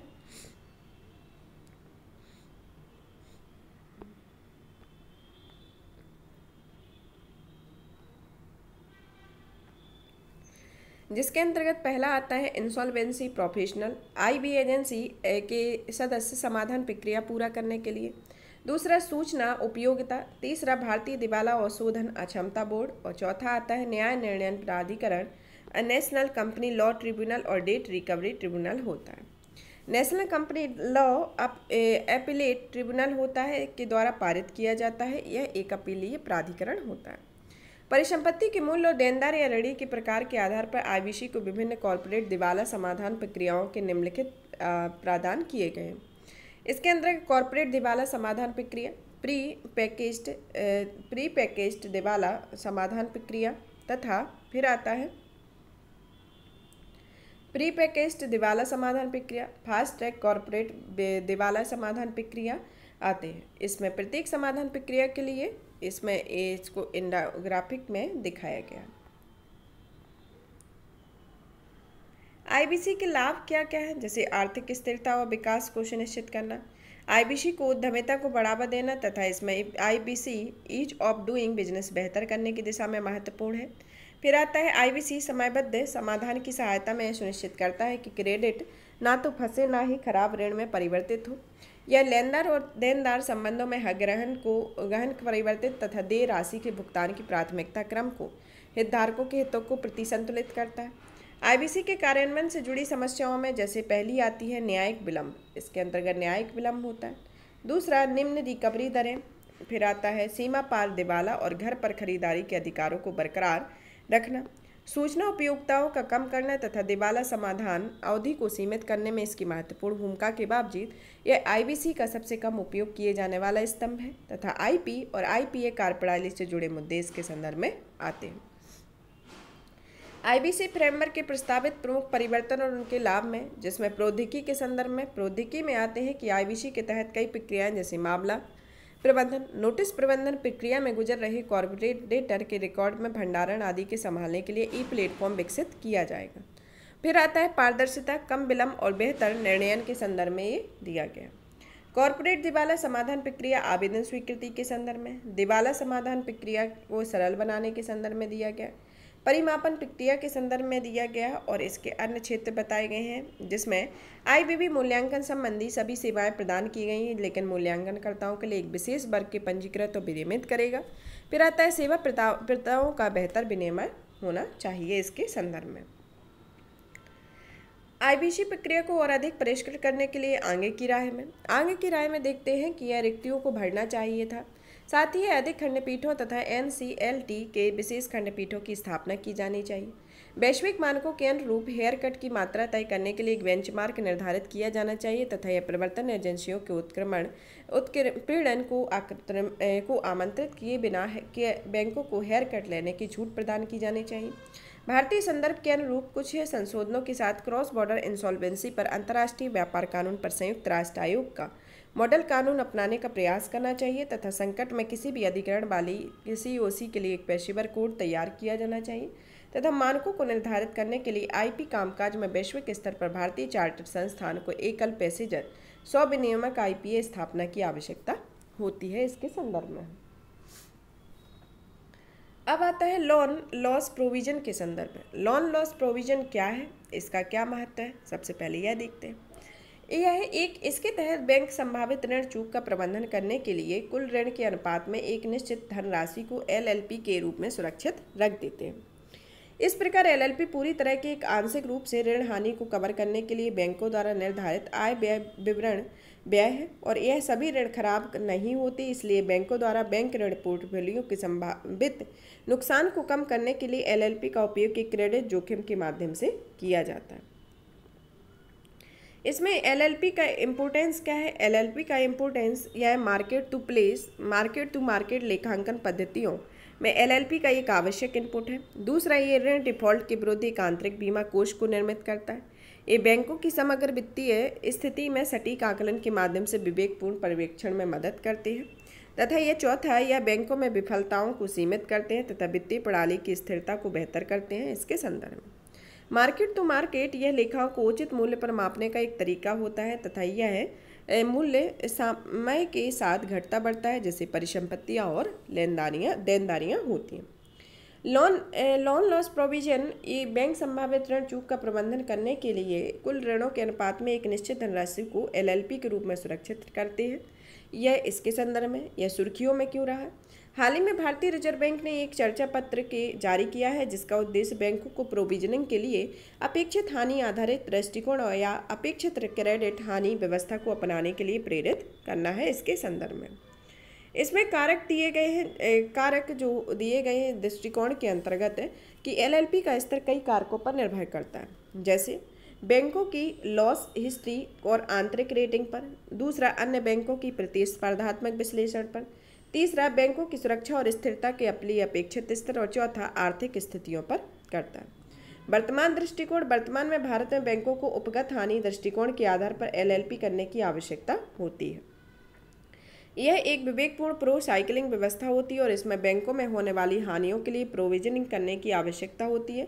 यहाँ विशिष्ट प्रोविजन के साथ कवरेज तक बढ़ता है जब ऋण पर दबाव बढ़ने लगता हो और वे गैर निष्पादक बन जाते हैं। गौरतलब है कि साइकिलिंग का अर्थ है वस्तुओं तथा सेवाओं में मूल्यों में आर्थिक संकेतकों में होने वाली अर्थव्यवस्था की स्थिति के अनुरूप होता है। लेखांकन के संदर्भ में यह अंतर्राष्ट्रीय लेखा मानक IAS 39 वित्तीय उपकरण मान्यता और मापन के द्वारा समर्थित है। 2014 में IFRS 9 अंतर्राष्ट्रीय वित्तीय रिपोर्टिंग मानक को IAS 39 का स्थान ले लिया है तथा इसका उद्देश्य बैंकों में ऋण LLP प्रथाओं को अपेक्षित हानि आधारित दृष्टिकोण में बदलना था। इसके संदर्भ में प्रो साइकिलिंग से जुड़ी समस्याओं के संदर्भ में जैसे आर्थिक उत्थान अवधि में अल्प नुकसान के कारण बैंकों को LLP तथा फिर ऋणों की लागत को कम करने के आंकना, आर्थिक गिरावट की अवधि के दौरान LLP में अचानक वृद्धि होती है तथा बैंक ऋण देने की गतिविधि में अधिक प्रतिस्पर्धात्मक नियम लागू करता है। इसके संदर्भ में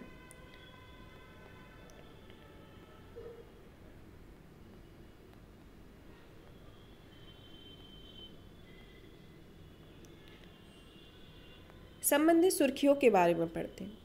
इसमें आता है हाल ही में national assets reconstruction company limited में पहली तनावग्रस्त परिसंपत्ति अधिग्रहण किया हुआ है।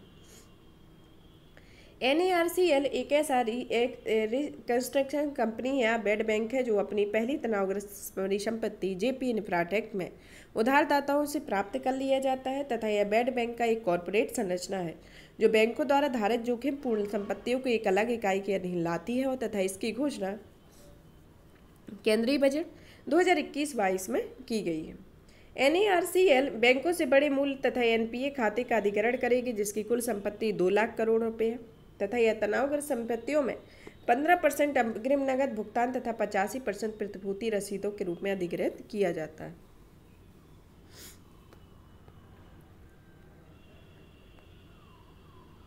इसमें कर्जदाता बैंक और कर्जदार के बारे में बताया गया है जिसमें एक स्ट्रक्चर है कि भुगतान प्रबंध शुल्क दिया जाता है।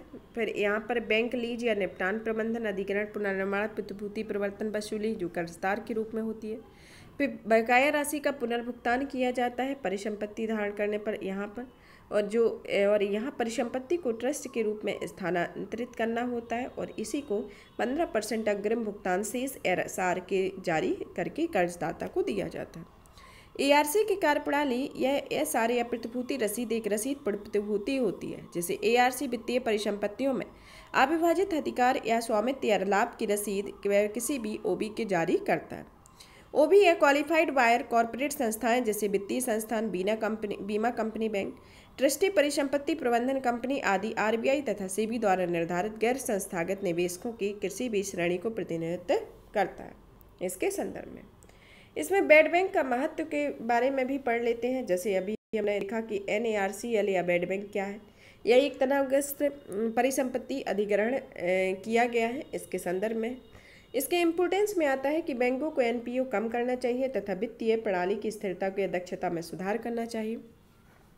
इसमें रिकवरी से सुधार होगा तथा प्रतिस्पर्धी को बड़ा मौका मिलेगा क्योंकि NARCL स्विस चैलेंज के लिए बैंकों के लिए तनावग्रस्त संपत्तियों को सर्वोत्तम रिकवरी की अनुमति देता है। MSME के स्तर में अन्य ARC के लिए अवसर मिलता है क्योंकि NARCL केवल उन संपत्तियों का पुनर्निर्माण करता है जहां बैंकों का कुल बकाया 500 करोड़ से अधिक हो। इसके संदर्भ में अब आता है तनावग्रस्त परिसंपत्तियों के प्रतिभूतिकरण का फ्रेमवर्क। यह हाल ही में RBI ने तनावग्रस्त परिसंपत्तियों के प्रतिभूतिकरण का फ्रेमवर्क पर एक चर्चा पत्र जारी किया। प्रतिभूतिकरण कैसे कार्य करता है इसके बारे में पढ़ते हैं। जैसे कि यह परिसंपत्ति जारी करता एसेट ओरिजिनेटर या अंतर्निहित परिसंपत्ति या संदर्भित पोर्टफोलियो के बारे में। इसमें सबसे पहले यह जारी करता एजेंट जैसे स्पेशल पर्पस व्हीकल को जारी किया जाता है जिसमें स्पेशल पर्पस व्हीकल ओरिजिनेटर की ओर से परिसंपत्ति का हस्तांतरण करते हैं तथा परिसंपत्ति विक्रेता के दिवालियेपन से मुक्त होती है तथा परिसंपत्तियों को ओरिजिनेटर का कोई कानूनी अधिकार नहीं दिया जाता है। ये यहाँ पर दिया गया है। फिर आता है कि इसमें SPV निवेशकों के लिए परिसंपत्ति समर्पित ऋण प्रतिभूतियाँ जारी की जाती हैं तथा ये आमतौर पर अलग अलग श्रेणियों में या भागों में संरक्षित होती है जिससे एक या अधिक क्रेडिट रेटिंग एजेंसी प्राप्तान करता है।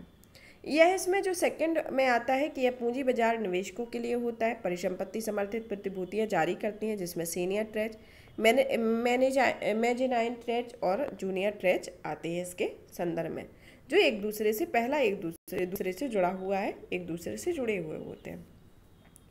प्रतिभूतिकरण और SSAF के बारे में, यह प्रतिभूतिकरण में ऋणों की पूलिंग तथा या और उन्हें फिर एक और को बेचना शामिल होता है। इसके पश्चात एक संस्था ऋण पूल द्वारा समर्थित होती है। SPE किसी विशिष्ट उद्देश्य के लिए संगठित कंपनी, ट्रस्ट या अन्य इकाई होती है। स्पेशल पर्पज व्हीकल भी कहा जाता है। तथा प्रतिभूतिकरण में ऐसे लेनदेन या शामिल होते हैं जो परिसंपत्तियों के क्रेडिट जोखिम को अलग अलग जोखिम प्रोफाइल वाली व्यापार योग्य प्रतिभूतियों में पुनर्वितरित करते हैं। इसके अंतर्गत ये परिसंपत्तियां निम्नलिखित प्रकार की होती है, जिसमें आती है मानक परिसंपत्तियां, अर्थात ऐसे ऋण जिन्हें गैर निष्पादित परिसंपत्ति के रूप में वर्गीकृत नहीं किया जाता है, या ऐसी परिसंपत्तियां जिनके भुगतान 89 दिनों की चूक हो गई है, और तनावग्रस्त परिसंपत्तियां यानी NPA के रूप में वर्गीकृत ऋण आते हैं। SSAF का उद्देश्य मानक परिसंपत्तियों के प्रतिभूतिकरण की तर्ज पर SPA मार्क के जरिए NPA के प्रतिभूतिकरण को बनाना होता है तथा यह वर्तमान में भारत में 1 जनवरी 2018 से लागू बेसेल दिशा निर्देशों के अनुसार SPE मार्क के माध्यम से मानक प्रतिभूतियों के प्रतिभूतिकरण की अनुमति होती है तथा सारपेशी अधिनियम तनावग्रस्त परिसंपत्तियों में प्रतिभूतिकरण लाइसेंस प्राप्त कर एसेट रिकंस्ट्रक्शन कंपनी द्वारा किया जाता है तथा 2019 में कॉरपोरेट ऋणों के लिए द्वितीय विनियामक बाजार विकास पर गठित टास्क फोर्स पर मानक परिसंपत्तियों के प्रतिभूतिकरण ढांचे के समान ARC मार्क के अलावा SSAF शुरू करने का निर्णय लिया था। SSAF के तहत NPA प्रवर्तक प्रतिभूतिकरण नोट जारी करके SPA को बेच देगा। बदले में SPA तनावग्रस्त परिसंपत्तियों का प्रबंधन करने के लिए एक सर्विसिंग एंटिटी नियुक्त करता है और यह एंटिटी आमतौर पर एक शुल्क संरचना से युक्त होती है और SPA परिसंपत्तियों में अंतर्निहित ऋणों की अधिकतम वसूली के प्रोत्साहित करती है। प्रतिभूतिकरण नोट खरीदने तथा निवेशकों को ट्रेज या वरिष्ठता के आधार पर वाटरफॉल मैकेनिज्म का उपयोग करते हुए अंतर्निहित परिसंपत्तियों को वसूली के आधार पर भुगतान किया जाता है।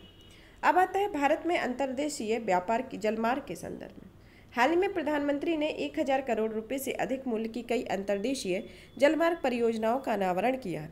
इसे पूर्वी भारत के परिवहन, व्यापार तथा पर्यटन को बढ़ावा देने के उद्देश्य से किया गया।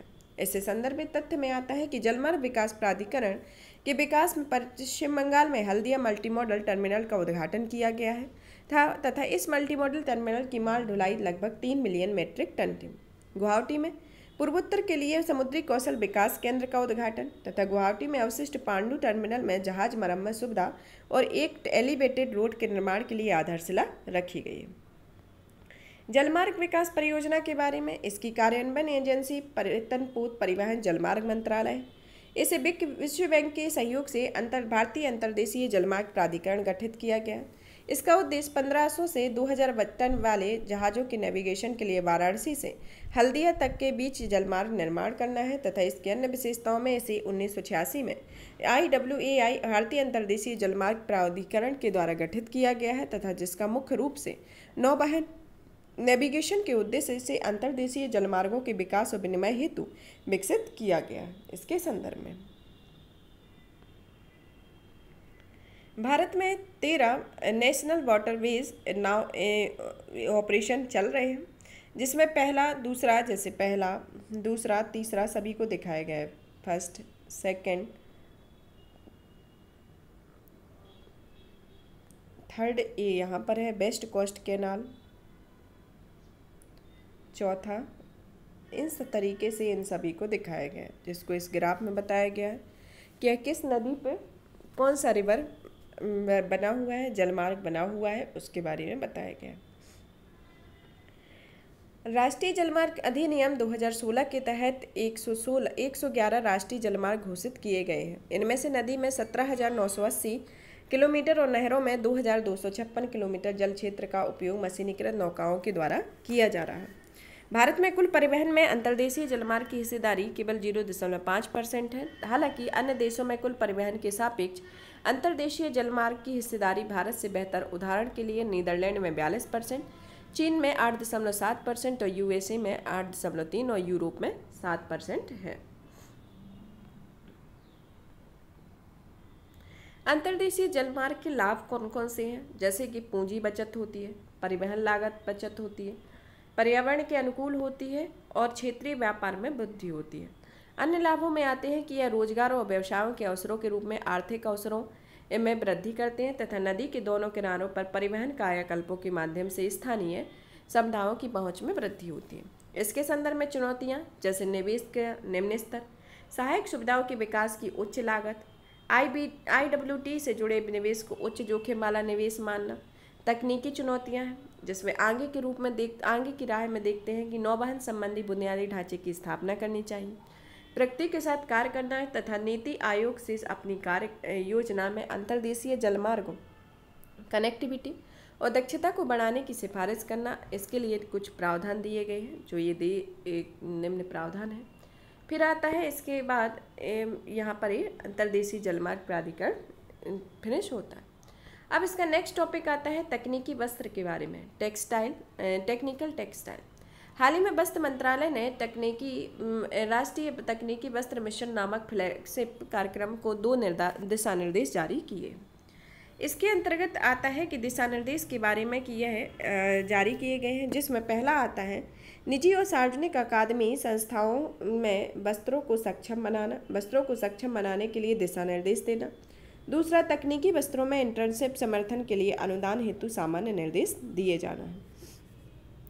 इसका उद्देश्य NTTM के शिक्षा प्रशिक्षण कौशल घटक के तहत शिक्षा के स्तर को बढ़ाना, साथ ही तकनीकी वस्त्रों में भावी भारतीय इंजीनियरों पेशेवरों के एक्सपोजर को बढ़ावा देने के लिए इसका उद्देश्य है, ताकि इस उभरते क्षेत्र में पर्याप्त मात्रा में प्रतिभावान लोगों को शामिल किया जा सके। इसके संदर्भ में निजी और सार्वजनिक अकादमी संस्थानों को तकनीकी वस्त्रों में सक्षम बनाने के लिए सामान्य दिशा निर्देश दिए गए हैं। इन दिशा निर्देशों से तकनीकी वस्त्रों में डिग्री प्रोग्राम आरंभ किए जा सकेंगे। साथ ही ये दिशा निर्देश तकनीकी वस्त्रों के नए संस्करणों के अनुसार मौजूदा पारंपरिक डिग्री कार्यक्रमों को अपडेट करने में मदद करेगा तथा वित्त पोषण संबंधी प्रावधान किए जाएंगे। तकनीकी वस्त्रों में पूर्ण पाठ्यक्रम शुरू करने के लिए आर्थिक मदद प्रदान की जाएगी और इसके तहत स्नातकोत्तर तथा पाठ्यक्रम हेतु 20 करोड़ या स्नातक स्तर पर 10 करोड़ की सहायता राशि प्रदान की जाएगी। राष्ट्रीय तकनीकी वस्त्र मिशन इसके आरंभ करता है वस्त्र मंत्रालय। तो इसका उद्देश्य भारत में तकनीकी वस्त्रों में वैश्विक रूप से अग्रणी बनाना और घरेलू व्यापार में तकनीकी वस्त्रों में उपयोग को बढ़ावा देना है। इसका लक्ष्य 15 से 20% प्रतिवर्ष की औसत वृद्धि के साथ 2024 तक तकनीकी वस्त्रों में घरेलू बाजार के आधार पर 40 से 50 अरब डॉलर तक पहुंचाना तथा इसके फोकस क्षेत्र में विभिन्न मिशनों कार्यक्रमों में तकनीकी वस्त्रों को बढ़ावा देना, बाजार विकास तथा बाजार संबंधन, अंतर्राष्ट्रीय सहयोग, निवेश संवर्धन को सुविधाजनक बनाना है। इसके 4 घटक हैं। 4 घटक में पहला आता है अनुसंधान, नवाचार और विकास, दूसरा आता है प्रमोशन और बाजार विकास, तीसरा आता है निर्यात प्रोत्साहन और चौथा आता है शिक्षण, प्रशिक्षण और कौशल विकास आता है। तकनीकी वस्त्रों के लिए कुछ सामान्य दिशा निर्देश दिए गए हैं, जैसे कि अनुदान के हेतु कि GIST दिशा निर्देश के तहत सार्वजनिक निजी संस्थानों में प्रशासनिक प्रासंगिक विभागों विशेषज्ञताओं के BTech छात्रों की इंटर्नशिप प्रदान की जाएगी। इसके लिए सूचीबद्ध कंपनियों को प्रति माह 20,000 रुपये का भुगतान किया जाएगा। तकनीकी वस्तु के इम्पोर्टेंस में आता है कि यह लागत प्रभावी उपयोगकर्ता के अनुकूल होंगे, पर्यावरण दृष्टि से संधारणीय होंगे और लचीले, सतत और बहुउपयोगी उत्पादन प्रक्रिया के तहत होंगे, टिकाऊ होने के साथ साथ कम वजनी भी होंगे तथा इसके अन्य लाभ में आता है कि यह लॉजिस्टिक सुविधा प्रदान कर सकते हैं और तथा एक रूपता के उच्च स्तर को बनाए रखने के लिए मदद कर सकते हैं। अब तकनीकी वस्त्रों की हमने चर्चा देखी, क्या इसके महत्व रहे, क्या इसके इम्पोर्टेंस रहे, क्या सरकार के द्वारा पहले की जा रही। तो इनके अंतर्गत देखते हैं कि सबसे पहले कि तकनीकी वस्त्र होते क्या। तकनीकी वस्त्र एक ऐसी वस्त्र सामग्री उत्पाद होते हैं जो सौंदर्य विशेषताओं की बजाय मुख्य रूप से तकनीकी कार्यों तथा कार्यात्मक गुणों से निर्मित होते हैं। तकनीकी वस्त्रों भारत के संदर्भ में भारत तकनीकी वस्त्रों के मामले में दुनिया का 5वां बड़ा बाजार है। $250 बिलियन के वैश्विक बाजार आकार में भारत की मौजूदा हिस्सेदारी लगभग $20 बिलियन है। भारत में इस क्षेत्र की वार्षिक औसत वृद्धि दर 8% है तथा उन्नत देशों में 30 से 70% की तुलना में भारत में तकनीकी वस्त्रों का उपयोग 5 से तथा इसमें 12 अलग अलग क्षेत्र हैं जहां पर तकनीकी वस्त्रों की अलग अलग श्रेणियां बताई गई, जैसे मेडिटेक, मोबिलिटेक, ओकोटेक, पैकटेक, प्रोटेक, स्पोर्टटेक, एग्रोटेक, बिल्डटेक, इक्लॉथटेक और जियोटेक, होमटेक और इंडूटेक, इसके अंतर्गत ये 12 अलग अलग श्रेणियाँ हैं। इसके समक्ष में चुनौतियाँ और सरकार द्वारा पहले चुनौतियाँ की है जागरूकता की कमी का होना, कुशल कार्यक्रम का अभाव होना, अनुसंधान और विकास की कमी होना, तकनीकी वस्त्रों का आयात होना और संरचनात्मक मुद्दे इसके संदर्भ में है। और सरकार द्वारा कौन कौन सी पहलें की जा रही हैं? पहली पहल की तकनीकी वस्त्रों के लिए हार्मोनाइज सिस्टम ऑफ नॉमेनक्लेचर्स कोड। दूसरा, स्वचालित मार्ग के तहत 100% FDI। तीसरा, उद्यमशीलता को बढ़ावा देने के लिए इंटीग्रेटेड टेक्सटाइल पार्क योजना और संशोधित प्रौद्योगिकी अपग्रेडेशन फंड योजना। फिक्की और अन्य हितधारकों के साथ टेक्नोटेक्स इंडिया कार्यक्रम इसके अंतर्गत है। अब इसमें आगे की राय में देखते हैं कि भविष्य में क्या इसकी संभावित हो सकते हैं और क्या क्या करना चाहिए। कि पहला कि यह जागरूकता सृजित करना चाहिए, कुशल कार्यबल का होना चाहिए, घरेलू विनिर्माताओं के लिए अवसर प्रदान किए जाने चाहिए और इस अवसर पर विशिष्ट नए उत्पादों के विकास और उद्भव के साथ तालमेल बनाए रखने के लिए तकनीकी वस्त्रों की SCN कोड सूची का सतत विकास करते रहना चाहिए और तकनीकी वस्त्र उत्पादों तथा घटकों की लगातार पहचान करने के साथ साथ उन पर ध्यान केंद्रित किया जाना चाहिए। अब आता है संक्षिप्त सुर्खियाँ, जैसे कि बहुराज्य सहकारी अधिनियम 2002 के बारे में। यह अधिनियम केंद्रीय मंत्रिमंडल तथा MSCS अधिनियम 2002 के तहत राष्ट्रीय स्तरीय 3 बहु सहकारी समितियों के गठन की मंजूरी दी है। राष्ट्रीय स्तर पर 3 MSCS की स्थापना सरकार से समृद्धि के लक्ष्य को प्राप्त करने के लिए मदद करेगी और यह लक्ष्य सहकारी समितियों के समावेशी मॉडल पर आधारित है। फिर इसमें 3 नई संस्थागत संस्थाएं हैं जिसका महत्व है, जिसमें पहली आती है राष्ट्रीय बहुराज्य सहकारी संस्था समिति। इसका महत्व यह निर्यात के लिए एक अम्ब्रेला संगठन का कार्य करती है तथा यह प्राथमिक से रहकर राष्ट्रीय स्तर पर सहकारी समितियां और इनकी सदस्य बन सकती है। अधिक निर्यात में वस्तुओं और सेवाओं के उत्पादन में वृद्धि और रोजगार के अवसर बढ़ेंगे। निर्यात में वृद्धि में मेक इन इंडिया को बढ़ावा दिया जाएगा तथा इसमें आत्मनिर्भर भारत को प्रोत्साहन मिलेगा। सहकारी समितियों में निर्यात से संबंधित सहकारी योजना में नीतियों का लाभ प्राप्त करने में मदद मिलेगी। राष्ट्रीय बहुराज्य सहकारी जैविक समिति या ऑर्गेनिक समिति के संदर्भ में यह घरेलू और साथ ही वैश्विक बाजारों में जैविक उत्पादों की मांग तथा खपत की क्षमता को बढ़ावा मिलेगा तथा किसानों की एकत्रीकरण, विपणन और ब्रांडिंग के माध्यम से जैविक उत्पादों का उच्च मूल्य प्राप्त करने में मदद मिलेगी। एकत्रीकरण, प्रमाणन, भंडारण, प्रसंस्करण आदि के लिए संस्थागत सहायता प्राप्त हो सकेगी। उत्पादों की संपूर्ण आपूर्ति श्रृंखला को बेहतर प्रबंध हो सकेगा तथा राष्ट्रीय बहुराज्य सहकारी बीज समिति, यह समिति गुणवत्तापूर्ण बीजों के उत्पादन, खरीद, प्रसंस्करण, ब्रांडिंग, लेबलिंग, पैकेजिंग, भंडारण, विपणन और वितरण के लिए एक शीर्ष संगठन के रूप में कार्य करेगी तथा यह देशज प्राकृतिक बीजों के संरक्षण तथा संवर्धन के लिए एक प्रणाली विकसित करने के में मदद करेगी। सहकारी समितियां राज्य सूची का विषय हैं, किंतु वह बहुराज्य समितियां होती हैं जो इस अधिनियम के तहत विनियमित की जाती हैं। MSCS ऐसी सहकारी समितियां होती है जिसमें गतिविधियां एक ही राज्य तक सीमित नहीं होती बल्कि ये एक से अधिक राज्यों की व्यक्तियों के हितों की पूर्ति करती है। इससे संबंधित घटनाक्रम में आता है कि सहकारी समितियां मंत्रालय सहकारी क्षेत्र में दुनिया का सबसे बड़ा विश्वविद्यालय स्थापित करने की योजना बना रहा है। यह विश्वविद्यालय सहकारी शिक्षा, प्रशिक्षण, अनुसंधान और विकास को बढ़ावा देता है तथा सहकारी विश्वविद्यालयों में 2026-27 से प्रति वर्ष प्रबंधकीय पदों के लिए डिग्री, पर्यवेक्षक जॉब के लिए डिप्लोमा तथा संचालक के स्तर के पदों के रूप में प्रमाण पत्र प्रदान करेगा। इसके संदर्भ में अब दूसरा आता है कि विश्व बैंक की ग्लोबल इकोनॉमिक्स प्रोस्पेक्ट रिपोर्ट के बारे में। यह रिपोर्ट वैश्विक आर्थिक विकास और संभावनाओं की पड़ताल की जाती है तथा इस रिपोर्ट में उभरते बाजारों और विकासशील अर्थव्यवस्था पर विशेष ध्यान दिया जाता है। यह विश्व बैंक की प्रमुख रिपोर्ट्स वर्ष में 2 बार प्रकाशित की जाती है। इसमें रिपोर्ट के अनुमान में वैश्विक वृद्धि दर बताई गई है कि यह 2023 में 1.7% अनुमानित है। यह वैश्विक GDP में 1993 के बाद देश तीसरी सबसे बड़ी वृद्धि दर है। इससे पहले वैश्विक GDP वृद्धि दर 2009 और 2020 में सबसे कम रही थी। इसके बारे में आर्थिक स्लोडाउन के कारण जैसे उच्च मुद्रास्फीति, अधिक ब्याज दरें, कम निवेश और रूस यूक्रेन युद्ध के कारण उत्पन्न हुई समस्याएं। इसके संदर्भ में कुछ उपाय किए गए और कुछ निम्नलिखित कारण हैं, जैसे 1.5 मिलियन या उससे कम आबादी वाले छोटे अधिक संकट का सामना कर रहे हैं। इसके प्रमुख कारण क्या है? पहला कि इन देशों में बाह्य व्यापार और वित्त पोषण पर निर्भरता होती है। दूसरा, आर्थिक गतिविधियों से विविधीकरण की कमी होती है। कर्ज का बोझ और प्राकृतिक आपदा का खतरा होता है। इसके संदर्भ में निम्नलिखित कारण है। इसके उपाय क्या है? पहला कि है रोजगार के अवसर पैदा करने और तथा उत्पादन को बढ़ाने के लिए निवेश की जरूरत है। ऋण देते समय अधिक पारदर्शिता होनी चाहिए। सीमा पार व्यापार बढ़ाने के लिए मजबूत सहयोग को बढ़ावा देना चाहिए आदि इसके संदर्भ में।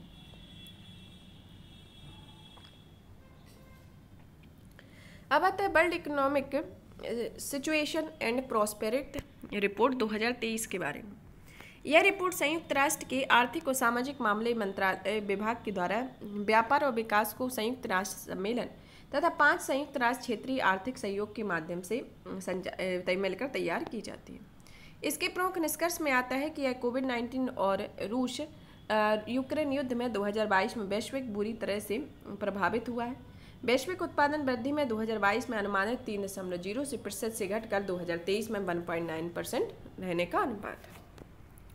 इसके संदर्भ में कुछ सिफारिशें की गई हैं, जैसे सार्वजनिक व्यय का पुनः आवंटन किया जाना चाहिए और फिर से प्राथमिकता देनी चाहिए। सामाजिक सुरक्षा प्रणालियों को मजबूत करना चाहिए। शिक्षा, स्वास्थ्य, डिजिटल अवसंरचना आदि में रणनीतिक सार्वजनिक निवेश किया जाना चाहिए। इसके संदर्भ में संयुक्त राष्ट्र आर्थिक सामाजिक मामलों का विभाग, यह एक ऐसा विभाग होता है जो संयुक्त राष्ट्र के चार्टर में किया गया है इसका उल्लेख, तथा यह सतत विकास के लिए परिवर्तनकारी 2030 एजेंडा को निर्देशित करता है तथा यह संयुक्त राष्ट्र के विकास स्तंभ को आधार प्रदान करता है, जिसका उद्देश्य आर्थिक, सामाजिक, पर्यावरणीय लक्ष्यों को पूरा करने में मदद के साथ साथ सरकारों तथा हितधारकों के साथ मिलकर कार्य करना होता है। अब आता है विश्व आर्थिक मंच ने वैश्विक जोखिम रिपोर्ट 2023 जारी की। इस रिपोर्ट को एक ग्लोबल रिस्क परसेप्शन सर्वे के आधार पर प्रतिवर्ष प्रकाशित की जाती है। इस रिपोर्ट को 5 श्रेणियों में प्रमुख जोखिम रेखांकित करती है, जिसमें आर्थिक, पर्यावरणीय, भू राजनीतिक, सामाजिक और तकनीकी क्षेत्र होते हैं। इस रिपोर्ट के मुख्य निष्कर्ष में आता है कि यह भारत के लिए शीर्ष 5 जोखिम जैसे डिजिटल असमानता, संसाधनों के लिए भू राजनीतिक प्रतिस्पर्धा, रहन सहन की लागत का संकट और ऋण संकट, प्राकृतिक आपदाएं तथा लघु और मध्यम अवधि की चरम मौसमी घटनाएं इसके संदर्भ में। अगले 2 वर्षों में सबसे बड़ा वैश्विक जोखिम रहन सहन लागत होगा तथा वहीं अगले दशक में जलवायु परिवर्तन कार्यवाही की विफलता सबसे बड़ा जोखिम होगा। इसके संदर्भ में प्रमुख सिफारिश है, जैसे मल्टी डोमेन या क्रॉस सेक्टर तैयारियों को निवेश करने की जरूरत है। जोखिम की पहचान और पूर्वानुमान में सुधार किया जाना चाहिए। वैश्विक जोखिम से निपटने की तैयारी में सहयोग का पुनर्निर्माण करने और उसमें मजबूती प्रदान करने की आवश्यकता है तथा WEF की स्थापना 1971 में एक गैर लाभकारी फाउंडेशन के रूप में की गई थी, जिसका मुख्यालय जेनेवा, स्विट्जरलैंड में है तथा यह सार्वजनिक निजी सहयोग के लिए एक अंतर्राष्ट्रीय संगठन है। इस रिपोर्ट को 10 जोखिम है, जिसमें कुछ 2 वर्ष के अंतर्गत दिखाए गए हैं और कुछ को इसमें दिखाए गए हैं। इसमें 2 वर्ष के अंतर्गत रहन सहन लागत का संकट, प्राकृतिक आपदाएं, चरम मौसमी घटनाएं, भू आर्थिक टकराव, जलवायु परिवर्तन के प्रभावों को कम करना, सामाजिक एकता का क्षरण, सामाजिक ध्रुवीकरण, पर्यावरणीय क्षति की व्यापक घटनाएं, जलवायु परिवर्तन के प्रति अनुकूलन विफलता, व्यापक साइबर अपराध या साइबर असुरक्षा, प्राकृतिक संसाधन का संगठन और बड़ी पैमाने पर अनिश्चित प्रवासन शामिल होता है। इसको दिखाया गया। इसमें इस तरीके से दिखाया गया कि आर्थिक, पर्यावरणीय, भू राजनीतिक, सामाजिक और तथा तकनीकी के स्तर पर कौन कौन सा स्तर किस तरीके से दिखाया गया, जिसमें शीर्ष 10 जोखिम दिखाए गए हैं। अब आता है सॉवरेन ग्रीन बॉन्ड के बारे में। RBI चालू वित्त वर्ष के पहले राउंड में 5 वर्ष तथा 10 वर्ष की अवधि के लिए ग्रीन बॉन्ड जारी करती है। इससे प्रत्येक 4000 करोड़ रुपए के बॉन्ड होंगे तथा इससे पहले 4000 करोड़ रुपए के बॉन्ड 5 साल की मैच्योरिटी और दूसरे 4000 रुपए के बॉन्ड 10 साल की मैच्योरिटी वाले होंगे। तो इसमें 5 साल की मैच्योरिटी और 10 साल की मैच्योरिटी के बारे में बताया गया। ग्रीन बॉन्ड होता क्या? ग्रीन बॉन्ड किसी भी संप्रभु संस्था या अंतर सरकारी समूह या गठबंधन और कॉर्पोरेट द्वारा जारी किए जाते हैं, जिसका उद्देश्य बॉन्ड से जुटाई गई राशि का उपयोग पर्यावरण की दृष्टि से संधारणीय परियोजनाओं को लागू करना होता है। इसमें SGRBS की घोषणा केंद्रीय बजट 2022-23 में की गई और इसके लिए वित्त मंत्रालय ने नवंबर 2022 में ही एक फ्रेमवर्क जारी किया था। इस परियोजनाओं में शामिल क्षेत्र है। इसमें नवीनीकरणीय ऊर्जा, ऊर्जा दक्षता, स्वच्छ परिवहन, जलवायु परिवर्तन अनुकूलन, संधारणीय जल और अपशिष्ट प्रबंधन, प्रदूषण रोकथाम और नियंत्रण, हरित भवन, जैव विविधता संरक्षण आदि परियोजनाएं शामिल होती हैं। ग्रीन बॉन्ड का महत्व, इसमें जलवायु परिवर्तन के खतरों और संबंधित चुनौतियों से निपटने के लिए राशि जुटाने में सहायता मिलती है। निवेशकों को निवेश के लिए अच्छे अवसर मिलते हैं। सार्वजनिक क्षेत्र की परियोजनाओं में निवेश करने के लिए जरूरी वित्त प्रदान प्राप्त करने के लिए सरकार को मदद मिलती है। इस तरह अर्थव्यवस्था में कार्बन उत्सर्जन को कम करने में सहायता मिलती है। ग्रीन बॉन्ड की क्षमता को दोहन के लिए चुनौतियां, इसके लिए पात्रता मानदंडों में कई तरह की परियोजनाओं को शामिल किया गया और इसके लिए ग्रीन वॉशिंग की आशंका बढ़ी है। ग्रीन वॉशिंग क्या है? ग्रीन वॉशिंग के अंतर्गत कंपनियां अपनी अधिकांश गतिविधियों को पर्यावरण के अनुकूल दिखाने का प्रयास करती हैं तथा पर्यावरणीय प्रभावों की मात्रा की गणना के लिए एक मजबूत प्रभाव मूल्यांकन का अभाव है तथा यह बाजारों में अभी भी एक छोटा है तथा ऐसे निवेशकों के समक्ष तरलता की समस्या उत्पन्न होती है।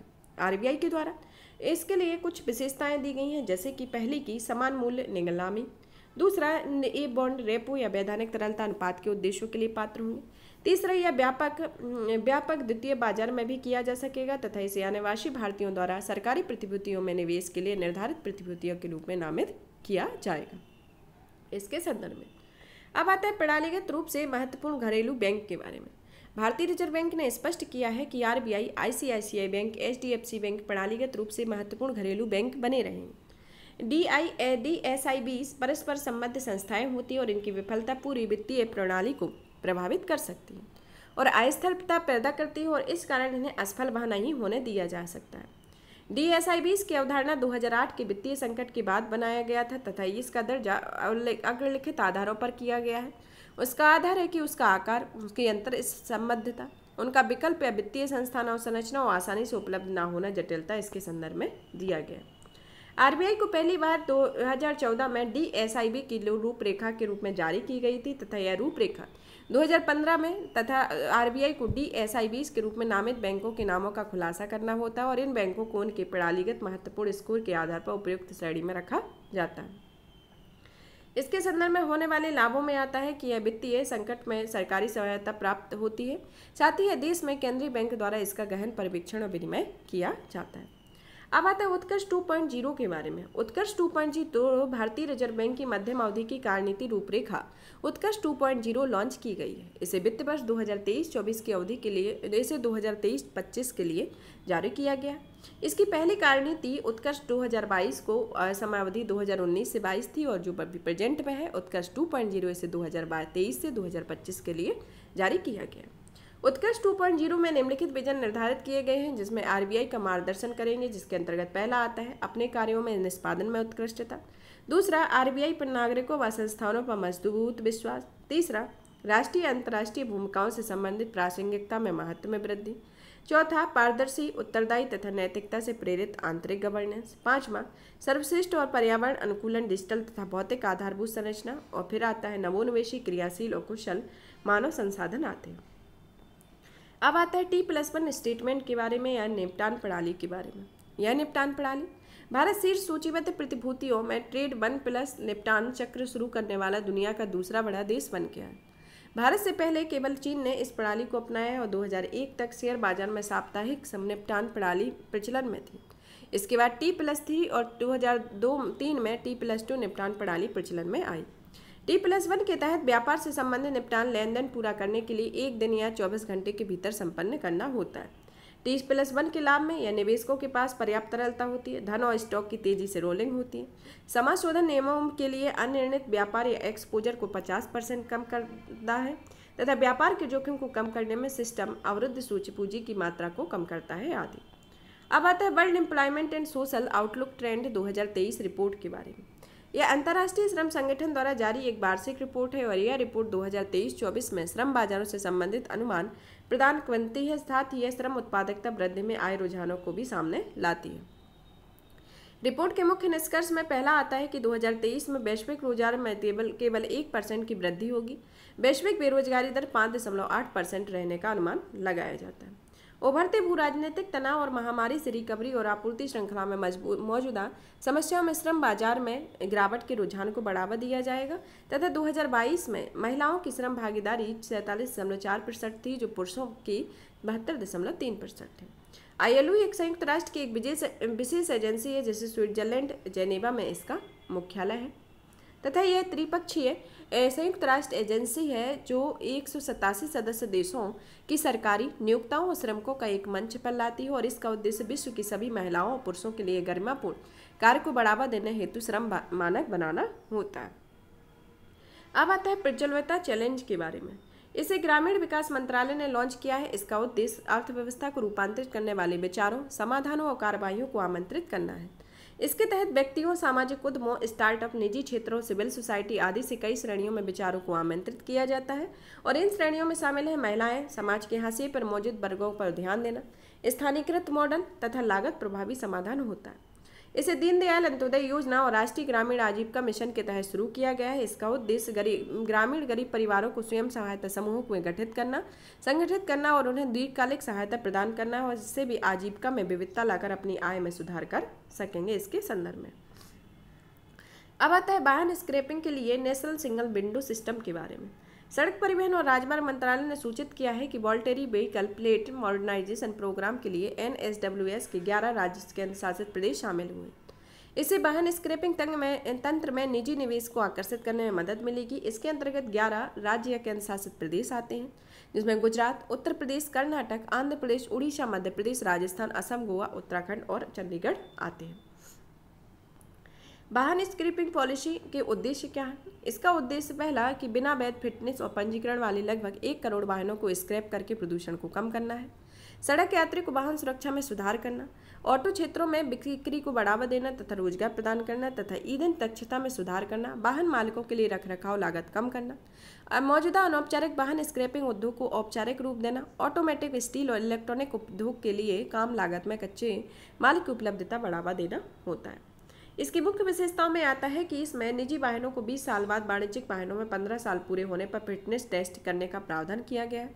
देश भर में पंजीकृत वाहन स्क्रैपिंग सुविधा केंद्रों की स्थापना का प्रावधान किया गया और ये केंद्र वाहनों की पर्यावरण अनुकूलन स्क्रैप किए गए वाहनों में उपयोगी उत्पादों की प्राप्ति बढ़ाएंगे तथा अन्य संबंधित गतिविधियों को संपन्न कराएंगे। इसके संदर्भ में अब आता है प्रसारण अवसंरचना और नेटवर्क विकास योजना के संदर्भ में। यह योजना आर्थिक मामलों की मंत्रिमंडलीय समिति ने 2025-26 की अवधि में विंड योजना को मंजूरी दी है। यह योजना एक केंद्रीय क्षेत्र की योजना है जिसका लक्ष्य सार्वजनिक प्रसारण भारती यानी ऑल इंडिया रेडियो और दूरदर्शन का आधुनिकीकरण करना है। यह योजना प्रसार भारती के संगठन के प्रसारण संबंधी बुनियादी ढांचों में उन्नयन, उच्च गुणवत्तापूर्ण कंटेंट के सृजन आदि से संबंधित हेतु वित्तीय सहायता प्रदान करता है। यह योजना देश भर में AIR FM या फ्रीक्वेंसी मॉड्यूलेशन या मॉड्यूलेटिंग सिस्टम एक फ्रीक्वेंसी के अनुरूप कैरियर फ्रीक्वेंसी को बदलकर किसी विशेष एनालॉग या डिजिटल सिग्नल पर जानकारी को एन्कोडेड करने की प्रक्रिया होती है। को ट्रांसमीटरों की कवरेज को भौगोलिक क्षेत्र के अनुसार 59% से बढ़ाकर 66%, आबादी के हिसाब से 68% से बढ़ाकर 80% किया जाएगा। इसके संदर्भ में यहाँ पर हमारा इकोनॉमी से संबंधित टॉपिक फिनिश होता है। नेक्स्ट क्लास में हम नेक्स्ट टॉपिक के साथ मिलेंगे और भी इसी तरीके की वीडियो को देखने के लिए चैनल को लाइक करें, सब्सक्राइब करें, शेयर करें। धन्यवाद।